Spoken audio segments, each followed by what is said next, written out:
অমুসলিমদের পান করা অবশিষ্ট পানি কি নাফাক? বিভিন্ন প্রয়োজনে আমাদেরকে অমুসলিমদের সাথে চলতে হয়, অনেক সময় একসাথে পানাহারও করতে হয়, কখনো একই পাত্রে পানি পান করারও প্রয়োজন দেখা দেয়। এক্ষেত্রে যে বিপত্তিটা ঘটে তা হলো অনেকের ধারণা অমুসলিমদের জুটা পানি নাফাক, তা পান করা যাবে না। তাদের এ ধারণা ঠিক নয়।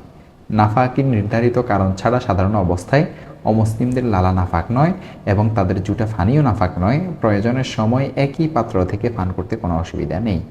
কুরআনুল কারীমের মধ্যে মুশরিকদেরকে যে নাজিস তথা নাফাক বলা হয়েছে সেটা তাদের আকীদা ও বিশ্বাসের অপবিত্রতার কারণে বলা হয়েছে, এজন্য নয় যে তাদের শরীরে নাফাকি না থাকলেও তা নাফাক গণ্য হবে।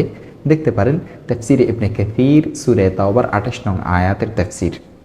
আসলে অমুসলিমদের সাথে গভীর মহাব্বতের সম্পর্ক হওয়া, তাদের উৎসব ইত্যাদিতে অংশগ্রহণ করা নিষেধ, কিন্তু প্রতিবেশী হিসেবে তাদের হক আদায় করা, প্রয়োজনে শরীয়তের সীমা রক্ষা করে তাদের সাথে লেনদেন ইত্যাদি করাও নিষেধ নয়।